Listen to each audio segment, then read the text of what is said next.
Good evening, everyone. Welcome to the February 26, 2019 meeting of Mayor and Council, City of Villa Rica. I'll officially call this meeting to order at 6 p.m. And our first order of business is our invocation, which will be by Council Member Leslie McPherson, followed by a pledge of allegiance. Please stand. Lord, we thank you for this evening. We thank you for the freedom that you give us to come and operate and do our city business, and we just appreciate that freedom. Thank you for the days of sunshine that we've had. I ask you to help us to be transparent and open and honest in all that we do. Help us to love justice, mercy, and to walk humbly with you. And I ask, Lord, even for your mercy, even over our nation, Lord, as we struggle with the issues of the sanctity of human life, and ask that you help us and guide us. Amen. Amen. I pledge allegiance to the flag of the United States of America and to the republic for which it stands, one nation, under God, indivisible, with liberty and justice for all. Thank you. You may be seated.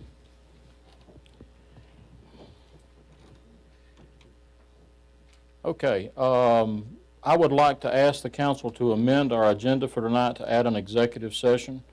David, you want to? The purpose of it will just be to update the council on pending legal matters. Thank you, sir. With that, do I hear an adoption of the agenda with the addendum? I move we amend the agenda as presented and adopt it. Second. Have a motion and a second. All in favor? Unanimous? Okay. First item of business is public comment. Anyone wishing to give public comment, please do so at this time. State your name and address for the record, and please limit your remarks to 3 minutes. Nancy Moon, 17 Hickory Trail, Villa Rica. Mr. Mayor, council members, I would like to remind everyone about our evening citizen symposium that is scheduled for March 7th from 6 to 8:30, connecting the past and present with the future. The symposium is a collaboration with Historic Preservation Commission, the departments of Pine Mountain, Main Street, and Tourism. The venue changed to City Hall because it is central to the city and to all departments, commissions, and boards. Too often we hear about the city developments and other projects in disjointed fashion, one meeting here, another meeting there. And although the council departments and boards and commissions connect with each other, they are not separate entities. Unfortunately, these individual meetings are not well attended, so this symposium, we hope, will provide those connections. During the symposium, speakers will present proposed sites for the local registry. The Pine Mountain presentation will provide a model for the restored museum, housing artifacts, and a detailed history of Villa Rica. An update on the current development of Main Street and tourism will connect present changes that invest in the future. As Villa Rica grows, the incentive is on preserving the past and its impact on America and the world, while moving forward to nurture residential and industrial growth, providing for future economic partnerships. If these comments pique your interest and curiosity, then I encourage you to come out and find out how and why. We encourage everyone to invite members of their various organizations to attend this first collaborative symposium, reminding everyone that by working together to preserve the past, enhance the present, and invest in the future, we all have an important part in making We Are Villa Rica truly a unique find. Thank you, ma'am. Mayor, council members, Michael Young, 9634 Coastal Point Drive, Villa Rica. I am here to speak out against the two variances that are on the agenda. I recommend that you not approve them. In looking over the criteria, there are 7 criteria that the ordinance says must be met, and except for one, they are not met. And the one that's not met, it says the applicant is not able to derive reasonable use of their property without approval of the variance. That is ludicrous on its face. Everybody knows where the Taco Bell is. But you can see it, the signs on it will be similar to McDonald's. So everybody knows where it is, so he will derive use of it.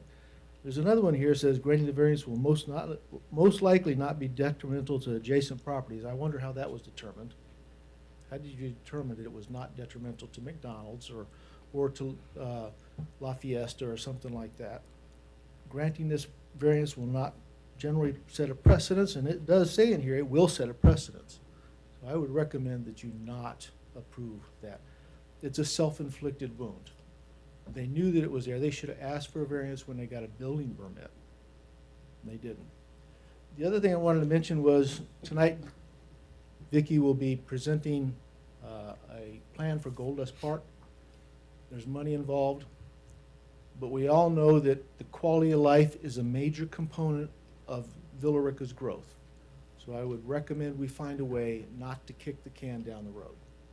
We know how that turns out. Thank you. Thank you, sir. Good evening, Mayor, ladies and gentlemen of the City Council. My name is David Rogers, and I live at 1001 East Bay Springs Drive in Villa Rica with my wife, Angela. We've enjoyed living in the city limits for over 10 years, and I've served on our HOA for at least 9 years, currently represent the Bay Springs East HOA as Vice President. And on behalf of my neighborhood, my family, and many other households in Villa Rica, I'm here tonight to offer community feedback regarding the payment fee changes for our city services that's possibly up for a vote tonight or in the near future. This item was discussed and tabled during the last meeting. My family, as many families in the city, are enrolled in auto pay using a debit card. We don't receive any benefit from the rewards or points when we use our debit card. To my knowledge, the payment is like a cash payment and is immediately withdrawn from our bank account.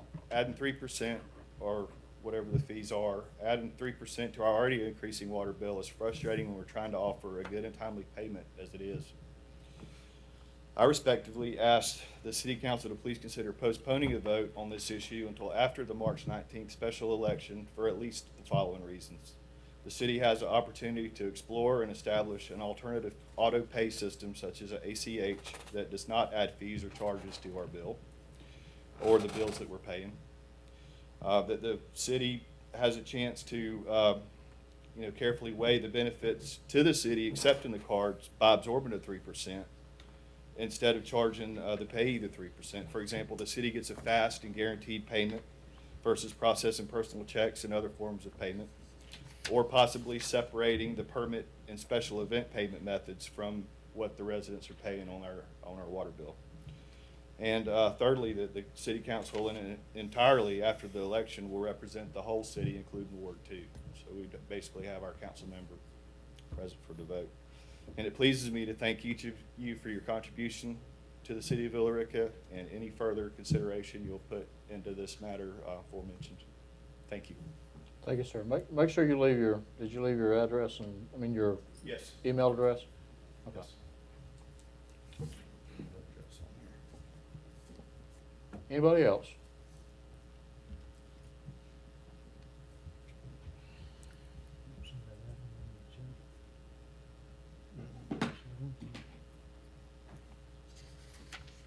Good evening.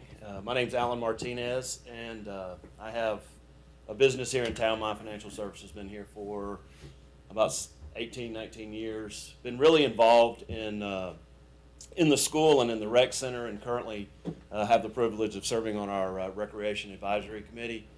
And as was already stated, Ms. Vicky's going to present a plan for some upgrades at Gold Dust, and unfortunately these are not upgrades, these are really just catch-ups. These are just kind of getting us to point zero. We're not taking any opportunities to make it prepared for growth, to even become in the competitive nature with some of our neighbors, and we know that we have neighboring communities that we're competing with for businesses, for communities, for families to move in, and we know that education, we know that the hospitals and having health care, but we also know that recreation services are one of the things that most companies are looking at. I also serve on the Development Authority board for the county, and it is one of the things that we talk about as we look at partnering with businesses to bring them into communities, and this is critical to our current situation, but we need to be considering what that looks like in the future as well. So just consider it deeply, and I know that finding funds sometimes can be fun, but this is a critical project, so thank you guys. Thank you, sir.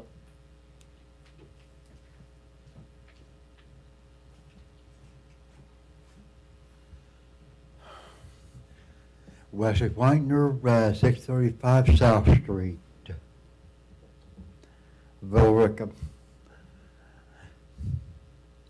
What can a person do without, for a landlord that does not fix up their property? I have stressed enough on the condition, not just my apartment, but the adjoining apartments, these duplexes that my landlady owns.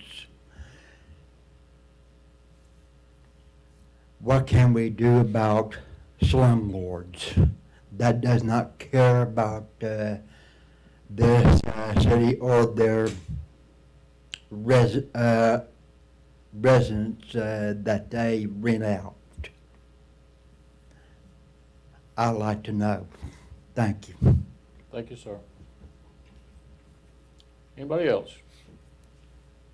Okay, see you now. We will close the public comments portion of the meeting and move on to council updates. And if the council will indulge me, I have several things that I want to mention this afternoon, evening, not the least of which, and I'll go ahead and lead off with this one. As y'all can see, I'm wearing my VR shirt here. So unfortunately, we could not be at a what I consider a very important game tonight for our city, for our girls.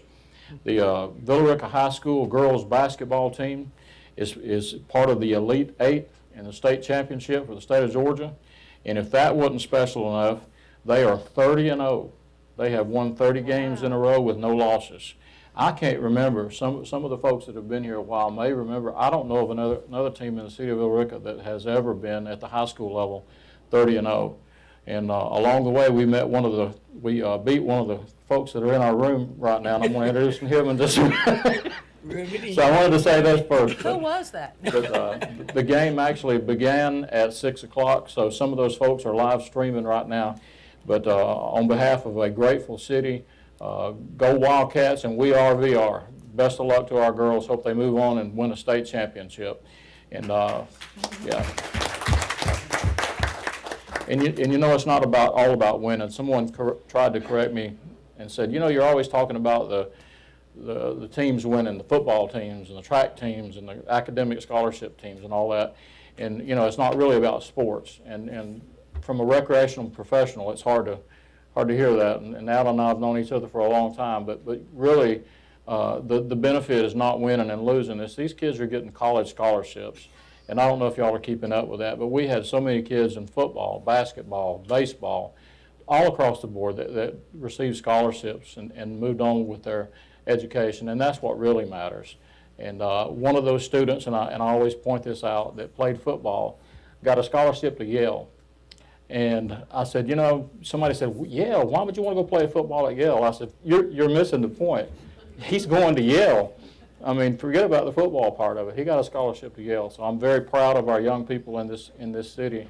And obviously, I bleed as much purple as I can for being a transplant, but I'm proud of Villarica, and I'm proud of what our high school and all our schools and our recreation department does. So thank you all for indulging me on that. Just a couple of more things I would like to recognize. We have Commissioner Clint Chance in the audience, and this is his second meeting. Thank you for continuing to attend. He said he would, and he's a man of his word, as I knew when he wanted that he would. And the other person I'd like to recognize is Met Lane. And Met didn't know I was going to do this publicly, I don't think, but Met is Ward 4, I believe, city councilman in Carrollton, Georgia. And he came up to be with us tonight just to kind of see what's going on here. And I think he said you're attending a lot of the council meetings. So thank you. Y'all, you want to stand? Let everybody see who you are. And I'm so sorry we beat y'all out of the state championship. I was telling my mom on the historic over records. Good friendly competition. And the last thing, but certainly not the least, is I would like for David and our city manager to look at something that's of a little bit of concern to me.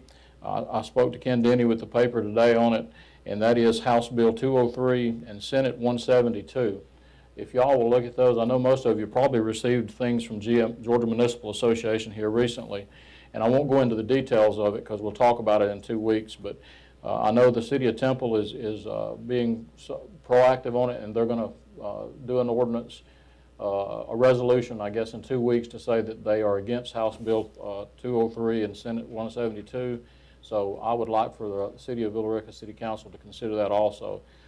Basically what it is, without going into too much detail, is it restricts, it's the state restricting what cities and counties can do at, we'll just say, local level, as far as saying what color your house can be, what kind of restrictions, covenants in residential areas. And you know, my stance on that, just to kind of sum it up, is, you know, I don't really want the state telling us what to do. We were not involved in the front end of that. We were not asked as a city council. I wasn't, at least. And so I would like for the council to look at that. And David, if you and Tom would kind of spearhead that and get us the information so we're getting factual information to deal with. Yeah, I read the bill for the first time today. I think it has kind of flown under the radar, but it is of concern to, I think, all cities, and I expect the GMA will vigorously oppose it, and we'll chip in however we can. And I would like to state for the record that our representative, Jay Collins, former mayor, is against it. I asked him that question yesterday, so he is against that. Okay, that's all I have. Any other items from the council? I would just say in regards to that bill, if we can find out where it is in the process, if it's still in a committee, because sometimes it never even gets to our representatives, or they don't see it till late, and we can get, if we get on the front end, it may not be the front end anymore. It just depends on where it is. If it's gone to rules, if it's gotten out of a committee, it's had a hearing, all those sort of things. It's gotten out of committee, Rules out of is the initial usually the last committee, stop. and then it hasn't gone into rules yet. Okay, all right, because usually when it gets there, it's getting too close. Okay. The two gentlemen that came up are not in my ward, but I would just mention, if somebody on staff could let Wesley know what the city can and can't do with landlords, what our power is and what it isn't. And in regards to the payment on the, I thought debit cards weren't included. I think it's just credit cards that get that fee. I could be wrong, but I know we're. All cards, okay, I'm looking at that. Let's talk, because I know we're researching that, and I've heard that there's a thing you can even go through PayPal for 60 cents. So let's make sure we look at all options, because that would be great for people if there were that option. So, okay. Any other council updates? Okay, seeing none, we'll move along to tab A, governing body. Item number 1 is approval of minutes. Council members, you have before you the Villa Rica Public Facilities Authority meeting minutes of February the 12th, 2019, and the council meeting minutes of February the 12th, 2019. Do I hear any additions? I have one changes? correction. I apologize. I meant to call you, Elisa, and I failed to do that. And it's on C2. I believe it had Leslie Marchman, which kind of combined us together there. It. Yeah, that's right. Which one, was that on the item, was that on A or B? C2, Okay. and that's all. C2. Is that on the council meeting minutes? It was in the minutes. In the council minutes. The council meeting, okay. 'Cause Not you got the, two on not there. I wanted to PFA. ask. Oh, yes, the council minutes, yes, Okay. not the facilities authority. So all we did on that was get officers. Okay. All right, do I hear a motion we approve with the amendments? I'll make that motion. Multiple moves, do I hear a second? Second. All in favor? It is unanimous. All right, item number 2, mayor appointments. Council, I would love to appoint Mr. Alfred Wilson and Mr. Monroe Spake, reappointment actually, to serve a 3-year term on the Cemetery Commission. So that's an appointment that I make as mayor, so I'm hoping y'all are pleased with that. They do a great job, and that's a very important committee, as are all of our committees. Okay, item B is community development. Bobby?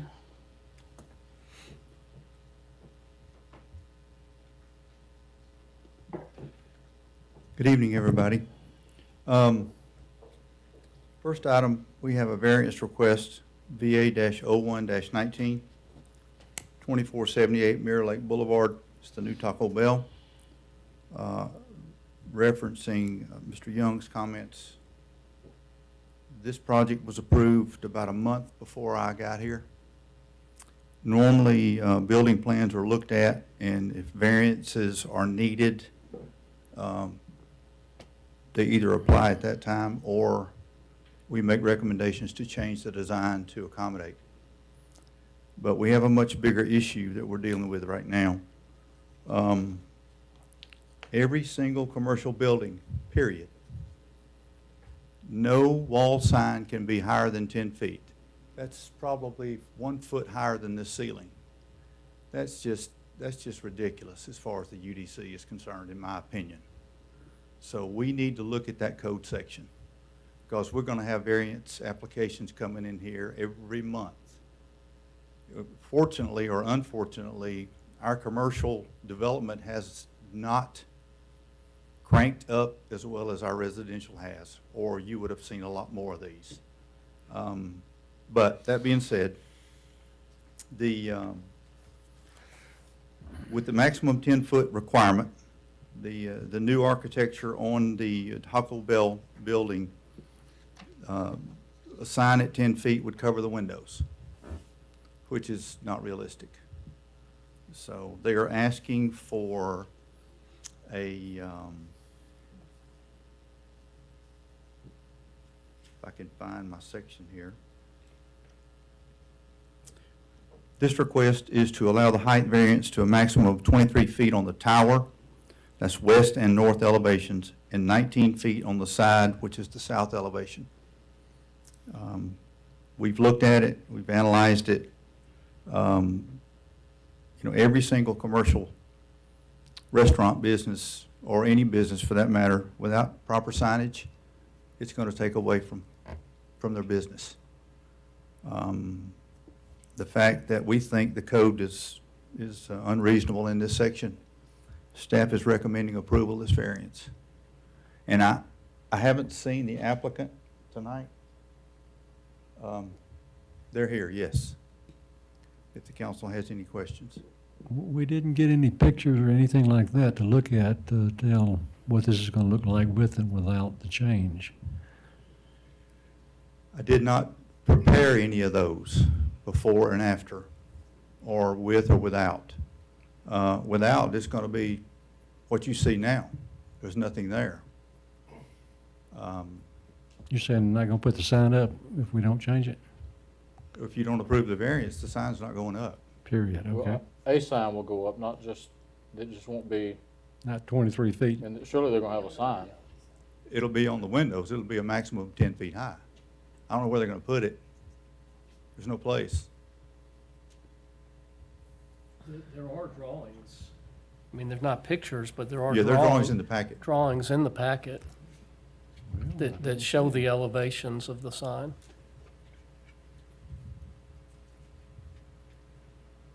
Bobby, would you explain why this came directly to us and not to planning and zoning? Because there was a question on that. Unified Development Code requires all variances to go straight to council in lieu of not having a Board of Zoning Appeals.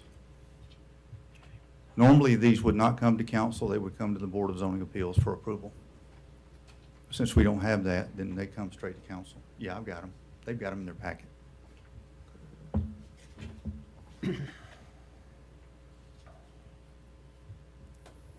David, this doesn't require a public hearing since this is a variance, is that correct? Or Yes. It has been duly advertised and posted. questions of staff? I think I just want clarification more than a question. So what you're saying is, based on staff looking at this and what our code is, and I know you've been rewriting a lot of our stuff that's. We haven't touched this one It's yet. old, or in some cases, they conflict with one another, and so they're not consistent. We're trying to clean all that up. What you're saying, and correct me if I'm wrong, is that you feel that the way the code is written right now is unreasonable, that we're gonna be looking at changing some of it, a lot of it? I'm trying to read all of it. All of it.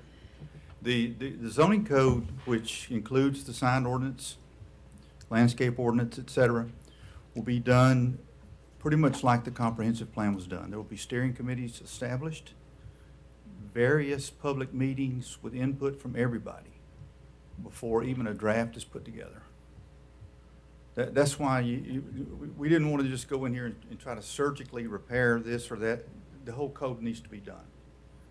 And that's, next to the development regulations, that is the biggest job I have faced since I've been here that I have not had a chance to get to. Chris, our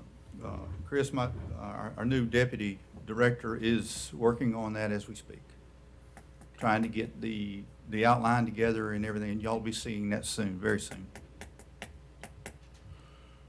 So if we're gonna see that very soon, then that means that some of this may be new. It, Do you want my opinion? oh, well, I know it depends on a vote. It- I like the input idea, though. I like the idea of public meetings, involve business people, everybody, so we get a feel of people that are in the field and how it'll impact them, so it's not just us up here willy-nilly deciding, oh, let's go 8 feet. or There whatever. will be a very strong recommendation to raise the maximum height on a commercial wall sign from 10 feet. Okay. It's not real. That's the wall sign, though, not the monument sign. We'll That's deal with correct. Monument sign comes next on the agenda, but it's, the wall signs are, 10 feet maximum anywhere is just not realistic. it. Okay. Thank you. Any other questions of staff? Would any of the elected officials like to hear from the applicant? Sure. Okay, please come forward. State your name and address for the record.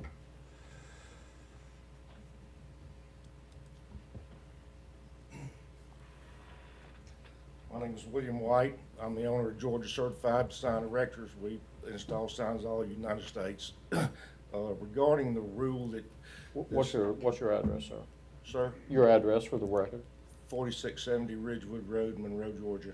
Thank you, sir. In all due respect, there's not a sign in the town of Villa-Rica nor anywhere else in the United States that's 10 foot or below on a wall. Anywhere you look in this town, any street, every wall sign is above 10 foot. I just feel like it should be granted for that reason. Everybody's got building presentations with their signs, whether it be McDonald's, Taco Bell, or whatever. And I feel like it ought to be granted because of their logo and the style the building was built upon. That's pretty much it. Thank you.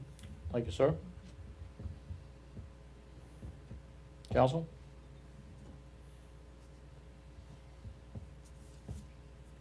Sorry, I'm backtracking. Do you have anybody else from the public that you want Yeah, does anybody else, I thought you said we were going to have a public hearing. to? No, we are. Okay.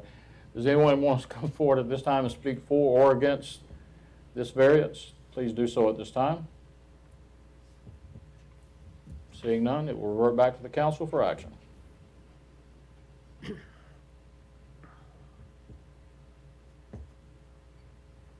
For the record, I did speak, since he's not here, I did speak to Councilmember McDougal, who could not be with us tonight, and he is in favor of this variance. Make a motion to approve the variance request I have for Nishal Patel, is that correct? At 2478 Mirror Lake Boulevard to increase the maximum height of the wall signage to a maximum height of 23 feet on the tower, west and north elevations, and 19 feet on the south side elevation. Have a motion, do I hear a second? Second. Have a motion and a second. Any further discussion? If not, all in favor? All opposed? Vote is 2-1. Item number 2. Mr. Mayor, this is variance number 2 for Taco Bell, VA-02-19. The owner, Nishal Patel, 2478, is requesting a variance to raise the height of their ground-based monument sign proposed from 6 feet, which is the maximum height, to 8 feet. Given the location of this Taco Bell and the width of the Mirror Lake Boulevard right-of-way, the business sits way off the street. We've checked the site triangle by raising, increasing the size from 6 to 8 feet. It's not going to impede any visibility at all with motoring traffic. So based on that, the staff thinks it's not necessarily a hardship per se, but visibility will be improved based on the location of the restaurant. And we don't think it's unreasonable to have that a maximum 8 feet from the 6-foot maximum that we currently have. We have several 8 feet or 8-foot ground-based monument signs, even on in the 278 or the 78 corridor up through town. I know the Citgo sign is 8 feet, those kind of things, and it's staff recommends approval. Questions for staff? My biggest problem with this is we're getting the cart ahead of the horse, and we should have changed this stuff if we knew we had problems with it. And instead of relying on variances, try to fix I problems. do not disagree with that, sir. A lot of time was spent on signage. And until we get the code revised, we're going to be having these. I think that's what Mr. Elliott was saying, that, he's working on that diligently. I know he's brought big manuals. I had mine in here for a while, but he is pecking away. I can promise you every single day I'm at City Hall, he's working on some ordinance or code or pulling in what little bit of hair we've all got left out, so. I can't, yeah, that's why I keep it short, Mayor. Any further questions of staff? My only concern is if we don't have it rewritten, that there's some other guidelines we're using, whether it's if the setback is this far back, so that it doesn't turn into being arbitrary and one person gets treated one way and another business owner gets treated another way. Until the code's done, we have to have some consistency.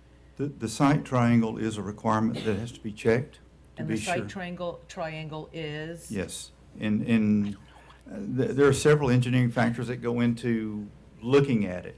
Of course, if the site triangle is going to be impacted at all, then we wouldn't be talking. And those are, oh, okay, got it. So that's the engineering test where you do, Mhm. cars are driving up and down, what they can see. Site distance, what Okay. they can see, yeah. Okay. Mhm. Bobby, is the applicant present? Same applicant? Yes. Okay. Any questions of the applicant? Would it Okay. be seen if you leave with what is already, what you say, 6? Well, yeah, you'll be able to see it, but you can see it better if it's 2 feet higher than the 6 feet. And it's a standard ground-based monument that fits the definition. I mean, it's got a brick base on it, there's nothing variable about what the content of the sign. So it's just for the sake of being a little more height. in it Yes, ma'am. Versus you still can see. Mhm. Any further questions of staff? If not, we will open up for public comment. Anyone wishing to speak for or against this, please do so at this time. State your name and address for the record, and please limit your comments to 3 minutes. John Annabach, 3106 Golfers Way. This is another example of the council making changes. We've gone through it with goats and chickens, and things are approved by council that shouldn't be, in my opinion. If, granted, you're in a process of rewriting code, but you've changed parts of the code previously. You've changed parts of the sign ordinance previously. Why couldn't you do this with this? Why go ahead with variances, variance after variance after variance? These do not come before planning and zoning because they are variances. I'm not sure that that shouldn't be changed as well. But I do not approve of the previous variance that you just approved. I don't approve of this one. Go in and change the sign ordinance if that's necessary. Thank you. Thank you, sir. Anybody else? Seeing none, we will close the public comments portion of the meeting and we'll revert back to the council.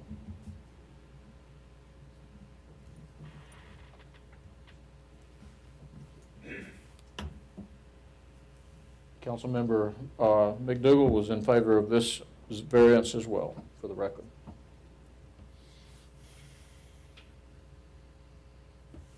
I don't want to seem like we're taking lightly. You know, there's a reason variances exist, conditional permits, those sort of things. I want us to be business friendly, but I don't want us to be arbitrary. And I do want to see those monument signs. We no longer allow that way up in the sky stuff unless it's already there. And so we're slowly moving toward this way. And I'm conflicted with if we deny somebody something and then 3 months later, the code is totally different. And which it's looking like that's where we're going, is to allow some more footage. And then everybody else that comes in then is fine. Darn, I should have put that off by a couple months. Actually, with all the rain, you probably are put off by a couple months already. And so that's the conflict I have. But I We need a take the motion to point. continue conversation if we're going to discuss it. There may not be a need if we don't get a motion in a second. Do I hear a motion? I make a motion to approve the variance request from Nishal Patel at 2478 Mirror Lake Boulevard to increase the maximum height to a ground-based monument sign from 6 feet to 8 feet. Have a motion, do I hear a second?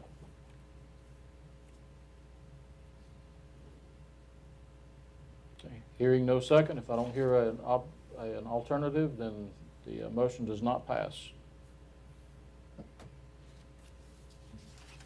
Okay. Moving right along. Tab B, tab C, Finance, Sarah.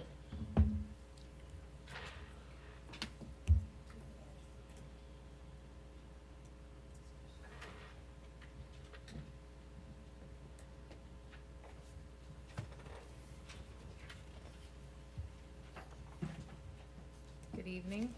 Evening. Been a while since I've done a financial update. Might be a little rusty. This is our January 2019 financial update. So this is 4 months into our fiscal year.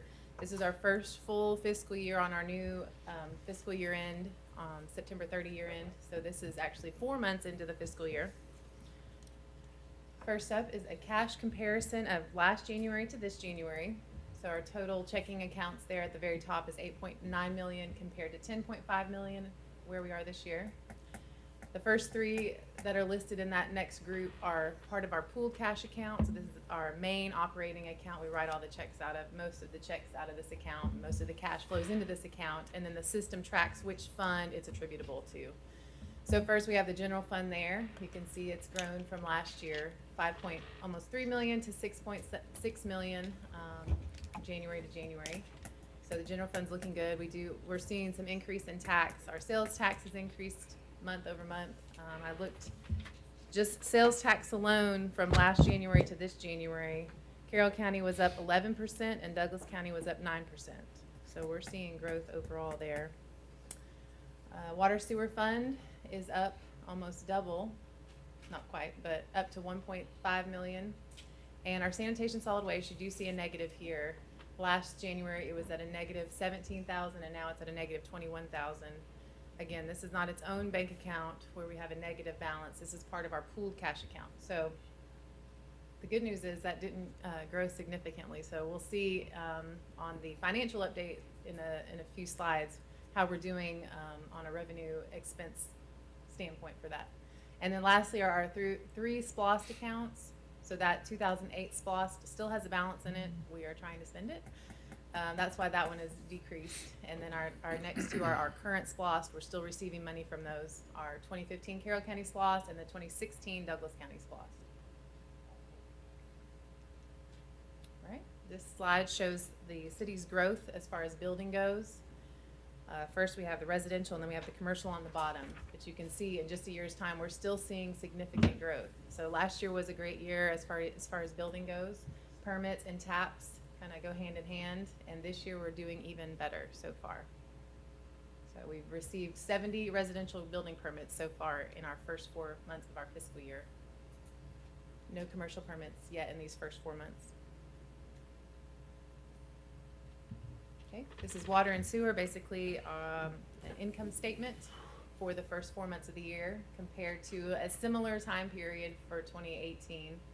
Even though that wasn't necessarily the fiscal year, I needed to be apples to apples. So in January 18, we had not yet raised our rates as we've seen in the last, so since then we've had 2 rate increases basically. So as of January 2018, we hadn't raised rates. We raised rates February 2018 and then again in January of 2019. So between these two numbers is actually 2 rate increases. So we see total revenue is up significantly. Total expenses, they are up from the prior year, but we do have definitely more positions in place, and expenditures have remained the same. But I want to point out that with those 2 rate increases, we are showing a net income for the first time, definitely since I've been here, but I think for much longer than that. So in the first 4 months of the fiscal year, we have a net income of $51,000. And you see where we were last year. So last year at this time, we were in the hole, $220,563. Correct. This year, we're in the black, $51,613 Correct. in water and sewer. Thank you all. Thank you all.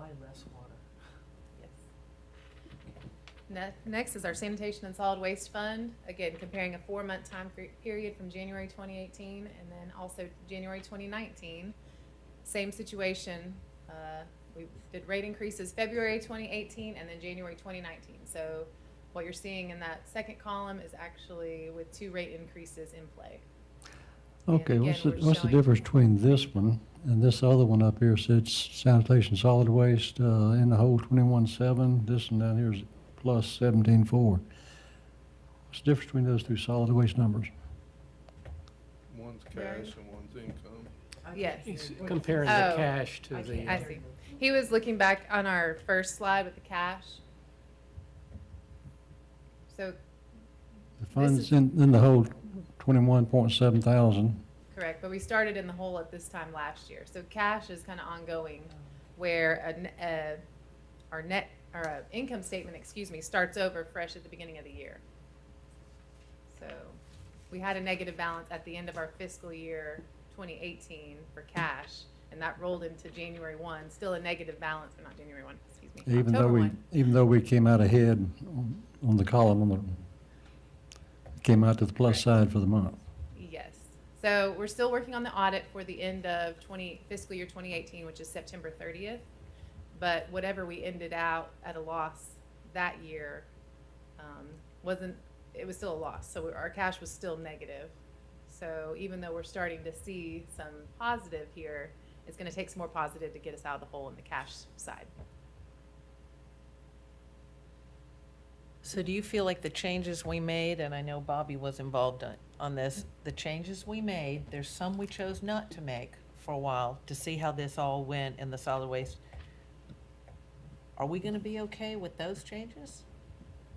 Because it appears. Yeah, It's I too think early. It's too Okay. early to tell from his Wait. changes. However, I know just the whole department staff from our sanitation, solid waste, public works group has been working diligently. Shout out to Jeremy Dukes, right? He has been working diligently to come up with other solutions, other places we can dump, other solutions for mulching leaves and stuff. I'm maybe speaking out of turn, but That's right. we're starting to see some decrease in the amount we're having to pay to actually dump. We're not Cool. taking everything to the landfill that we were.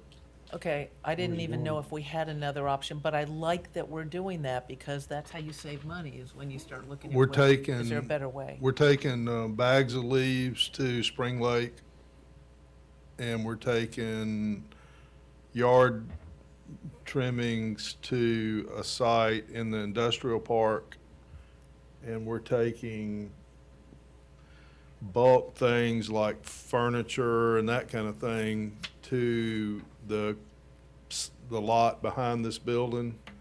And then we're trying to let it dry and compact before we take it to the landfill because it's by weight. And the way we were doing it was not just inefficient because we were taking it wet, but it was inefficient in time because you couldn't compact it. And so we were spending the round trip and not taking a lot of actual material. Oh, good. So those are the three things that They've been really Jeremy's creative. started doing. I was worried. I thought you were gonna say, and we're gonna have a big bonfire back there with it or something. No, we're moving it, but we're trying to consolidate it. You also Being approved creative. a tractor trailer purchase, if you remember, Charlie, last summer, early summer maybe. So we're using that for tire disposal, and so anyway, you know, we're trying to do some different things to keep from taking so much to the landfill, because it's a waste all the way around, money and using up the landfill. I mean, And it's spread out enough over, like at Spring Lake or wherever, it's Yep. spread out enough so it can decay and not build up too much. yeah, but hopefully. we generate a massive amount of leaves. So it appears early in the year, budget year, that we are well on our way to financial health by 2020. Is that a fair statement? I would So agree. you know what's coming up next out of my mouth, don't you? Yes.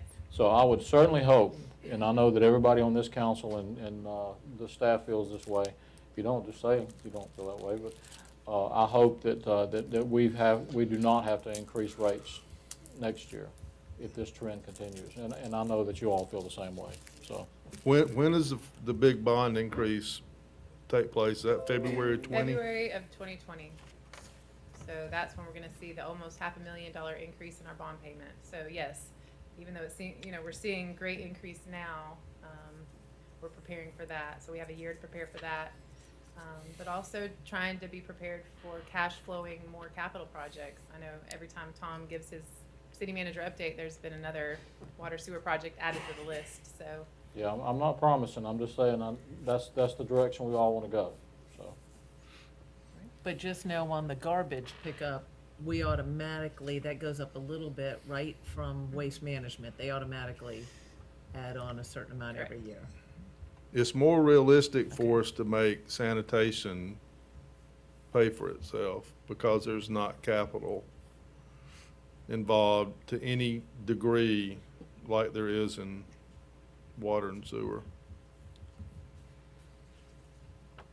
Any questions for Sarah on item number 1? Okay, You moving want on me to to item number 2. Do you want me to finish? She's got to finish. She's Oh. got the I'm insurance. sorry? Do you want me to finish? She hadn't finished yet. Oh, I'm sorry.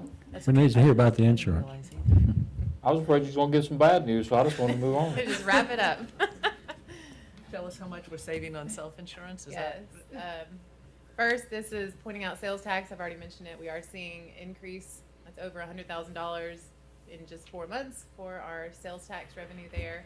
Hotel motel tax is slightly up. So now we raised the rate from 5% to 8% for hotel tax. So now we're going to start seeing apples to apples, not just with that, but also this is our second year to take on the auditors for our hotel tax, and they've been great.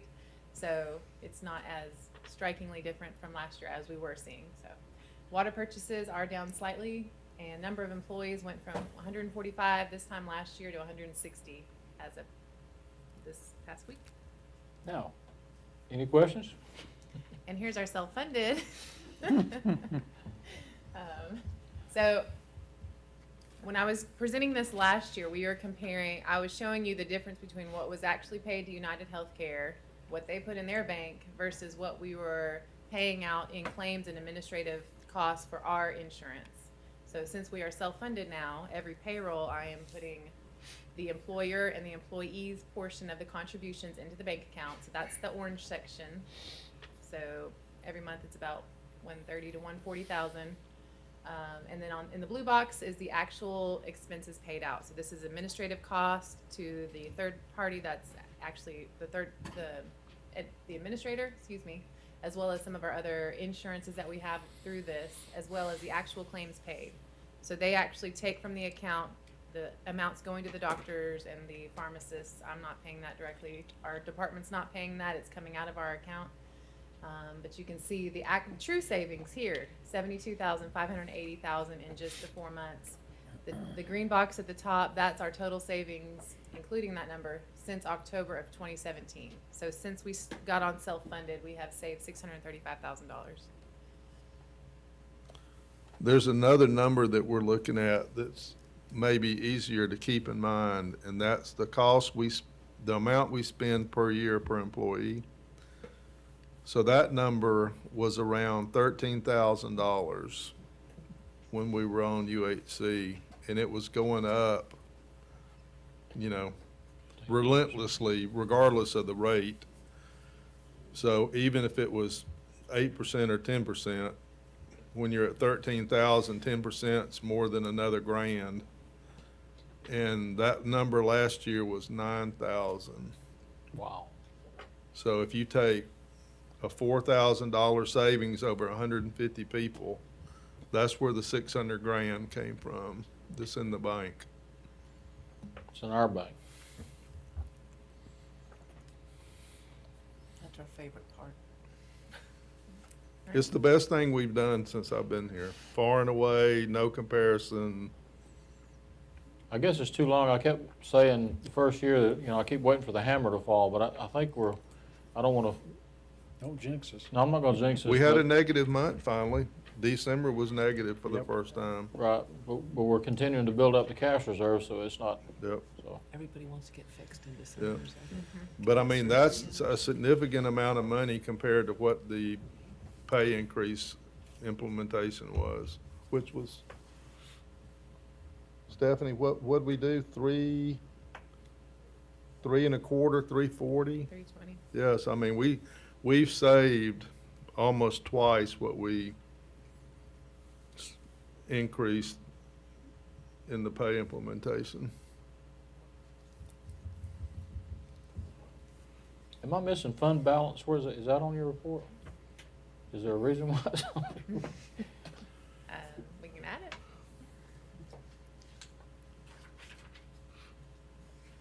The problem with fund balance is I only change it once a year, once the audit's complete, so I felt like I was redundant. So fund balance should be like a fourth or a third of a year's expenses, and we're in that range somewhere. A fourth would be what, 3 million, or a little bit more? Yes. And where are we? Are we 3 something? We should be after this last audit, yes. So we're still in the safety zone. Yeah, it's not fantastic, but I mean, it's healthy. You've got enough to fall back on. Can we add that to your tracking? I'd like to see that. Sure. Thank you. Okay. Next is a request for a budget amendment. This is following up from the 2 weeks ago, our presentation about some of the cars. We needed to actually put the budget amendment into place. First one is, so we had a police vehicle that was totaled, and we received almost enough from insurance money and gov deals, sales on some other things, to go ahead and pay for that outright, the replacement vehicle. So part of it's coming from the general fund, capital project fund, the insurance money and the gov deals, which totaled to $24,739. That'll be used to pay for the vehicle. And then we're making up the difference from Douglas County SPOSS. And we did have, so far, our Douglas County SPOSS proceeds are higher than projected. So it'll be $4,944 coming for there. And then the last item there, I think when Nick was up here, he said something about $500 sounded a little mysterious. But I think he's still working on his promise to the council that he would find savings elsewhere. But anyway, for the time being, we're gonna go ahead and budget that. This is for a different vehicle. This is for a detective vehicle. They needed an additional $500. So this is also gonna come from our higher Douglas County proceeds. So the adjustment to Douglas County's loss would be $5,494. These are the vehicles we approved 2 weeks ago. It's Correct. just that we have to do this amendment to the budget. Yes. Any questions? We will need a motion and a second to approve the amendments. The ordinance. So this first one, 24,739, is coming out of the general fund, huh? Yeah, part of it's insurance proceeds that we got from a wrecked vehicle. And part of it's surplus sales from stuff that we sold out of the Avante building mostly. So we put that money in the general fund, now we're gonna pull it back out. Yes. So this is increasing revenue and increasing the purchase of the vehicle. I would entertain a motion. Make a motion to adopt the ordinance to approve the amendment to the budget for the fiscal year 2019 for the city pursuant to Section 2-71 of the city charter. Second. There's a motion and a second. Any further discussion? Not all in favor? It is approved. Thank you, ma'am. Thank you. Tab D, Economic Development. And I think Tom is handling that one in Ms. Chumley's absence. All right, the first item is another entertainment contract for our summer concert series. In our last meeting, we talked about the impression that staff had been operating under, at least since I've been here with, during the time that Chris was the ED director, and now in his absence with Janet running Main Street. And what we were operating under was the idea that we wanted to be more and more competitive, especially with like Bremen and Carrollton for entertainment. And what that translated into in our mind as we went after bigger names was bigger fees. And after our conversation at the last meeting, it seems pretty clear to me that in the same way that we had the conversation about the rain insurance and having a backup date for July 3rd and all that, that the idea of being competitive and having bigger crowds and drawing folks into downtown is all well and good until it gets to 5 figures. And then, you know, we backed up a little bit. So it sounded to me like, and y'all have not had this conversation, but it sounded to me like when we presented the $3,500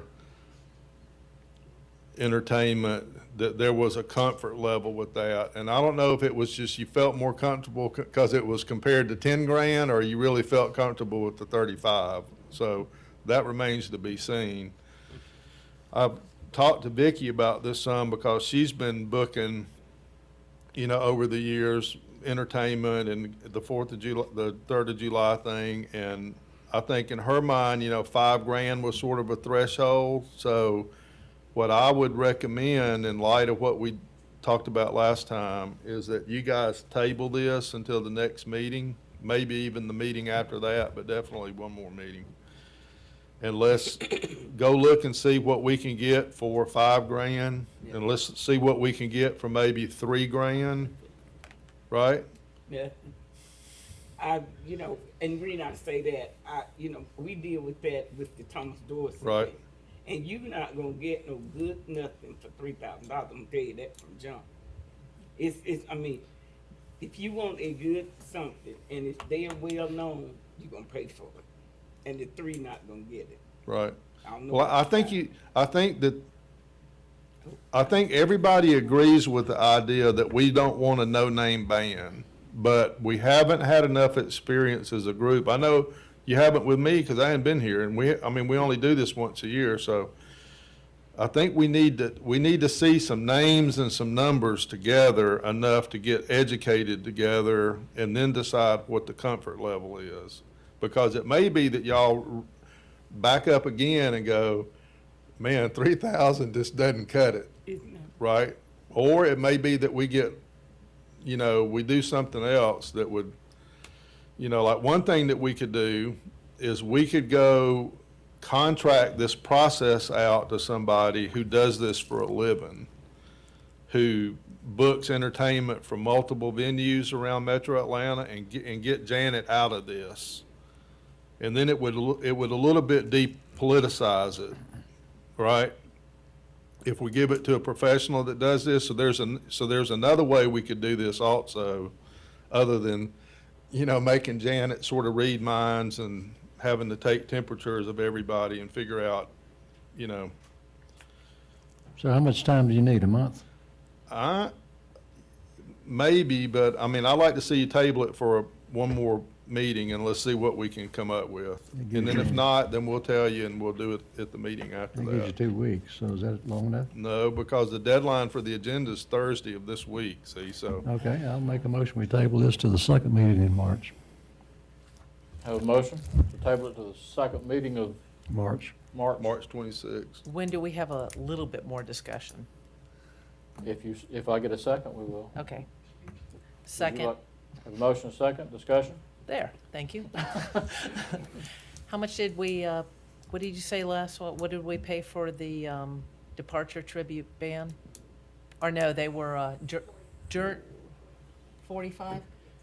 The game changer, I think, that will be for some of us, okay, let me just speak for myself. Game changer for me is how much sponsorship money comes in to cover the cost too. So a report from last year, some of us are still, and I wouldn't expect that to have been done by tonight, are looking for what's the report from last year on the total cost of concerts and what was brought in for sponsorship money. Because here's the thing, you tell me how I go tell my people, including myself, I'm one of my people in my ward, that we don't have the money to fix a drainage issue over on this street, and we don't have the money to pave this, and we're trying to get to that. Not that we've done paving yet, but we can hire a $10,000 person, and that's only one. I can't even sell that to myself. Right. I cannot sell. I've been told, I'm hearing from some constituents that you can get good bands for those lower prices. I don't know. That's not my area. I would recommend that we at least reach out to maybe some people in our community, and I bet you some of y'all know who they are, who do have their ear to the music industry. I'll bet you we've even got people in our community that, at no cost, I'm not saying we shouldn't hire anybody, that have a feel for this sort of thing and follow it. And if we had to hire somebody, I'd want to know what we were paying them. But I think that report makes all the difference. What did we have last year? How much came in for sponsorship? How much of it came from the taxpayers? Right, so one thing to keep in mind is that this is not the cost. This doesn't include sound and lighting. That's right. Or anything else. I mean, the cost of doing these concerts is way more than the entertainment. 7 hotel rooms for one of them. That doesn't include the music. 7 hotel rooms. I read the whole writer. It was Right. very exciting. But last year, I think sponsorships were 31,000. So that did defray part of it. But we're not raising anywhere near the total cost of doing these events. So part of it is a general fund expense. And when you figure it out, if we're doing 5 events, so we're doing the Jazz Festival, 2 summer concerts, Gold Rush, and the Nugget Drop, I don't know what the total attendance there is, but the cost per person that attends is pretty significant, net cost. Because if you wind up spending even $20,000 for the whole thing and you have, 5,000 people show up, I mean, you've spent some money per person just to do that, and most of the community's not benefiting from it.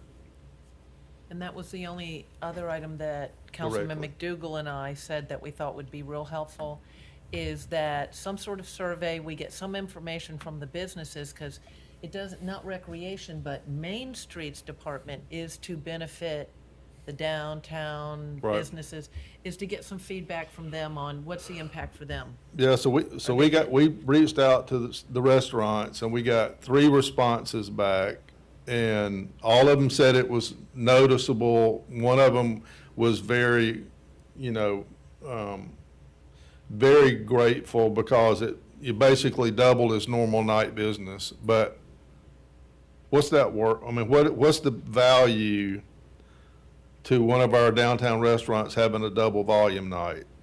You know, if those people come back and talk to their friends and they later decide to move here, I mean, you know, maybe you can figure all that. I don't know how to figure all that up, but I mean, it's a very small number of beneficiaries. You've only got a handful of restaurants that are open at night, that are in the downtown, that are going to get a direct benefit. Most of the stores, the shops in downtown are not open or even don't want to be open, right? Because of traffic and parking and all that. So it's a very finite set of beneficiaries. Okay. I was prepared to let this move, but I'm duty bound to say this, and I'm going to say it. This process begins in the budget every year, and I'm going to point fingers at myself and say that when we need to make sure that we give our staff direction as to how we want things spent is during the budget process, and I'm aiming this at myself. So when that process comes up this August, is that when we're going to start? Whenever, next month, probably? Yeah, we'll be Okay. Whenever the process starts, what I would like to see from staff, from our department heads, is what their goals are as far as what they want to see as far as the summer concert series for 2020 and what those numbers are. And then I want dialogue to take place between the department heads and the elected officials to say, no, that's too much money. We don't want to spend $10,000. What is the magic number? Is it 7? Is it 8? Whatever that number is, we as the policymakers at that point, since the budget is a policy, we need to make sure that we give that direction to our city manager and to our staff. Because once we get to the budget has already been approved. And once we get to this point when they're actually scheduling the bands, I don't know how much legwork has been done by staff, but I'm assuming that they felt like that they had the budget that we all approved. So that's not fair. And the example that I would use, and the chief's back there, so I'm sorry I'm going to use you as an example, but if you say to the chief and to the city manager that as policymakers, we want 3 police cruisers for 2020, and he starts the paperwork and he starts the process of getting bids on 3 police cruisers, and he comes back to you and he says, these are the prices for the 3 police cruisers that I'm going to get. And then the council says, no, we don't want you to get 3 police cruisers because that's too expensive. We want you to get 4 police cruisers and spend less money, or 2 and spend less money or more money. I'm just speaking because I was the vocal opponent, or I guess I was somewhat shocked that we were spending $10,000 on a band last month. And I still feel that way. And I answer to the same constituents that all of us do up here. But I'm only telling you that as a department head for 14 years before I became the mayor, it was always very frustrating to me to get conflicting information from the elected body. And remember that we are not in charge of day-to-day operations. Our job is to approve or not approve a budget, which is a policy. It is not a policy, in my opinion, to second guess or change during the budget process what our department heads bring to us unless we have given direction prior to that to our city manager. That's my opinion. So with that said, we have a motion and a second. Any further discussion? If not, all in favor? All opposed? Did you vote no, Shirley? I voted yes, but That's stable. So it is unanimous. Thank you. We'll get another bite at that apple, so. All right, the next item concerns our community development grant disbursements that the council oversees. Was $15,000 in the budget last year. There's 20 this year. There are a number of repeat applicants for this money. When we did it last year, it was a sort of a first come, first serve, and whoever came last got the balance kind of deal, which that didn't seem like the best way to do it. So what I'm suggesting is that we have more of a formal application process this year. And it would, in my mind, it would work something like this. We would announce the amount of money that we have available. We would take applications up through a deadline. We would take the applications to Main Street and let them vote and make a recommendation to council on the disbursement, and then you guys would decide to either yay or nay that and maybe change it. But I don't like the idea of people coming to you one at a time because it's sort of out of context. I'd rather see it done so that you can make all the decisions about all the money and all the applicants at one time. So that's my pitch, and if you'll agree to that, then we're going to rapidly get on that, because that means we've got to, solicit applications and get it to Main Street agenda and get it on your agenda, and before it's too late and people have their event, they don't have the money. I like that. Did we put $20,000 in the budget this year for that? We increased it by understanding. 5,000. Right?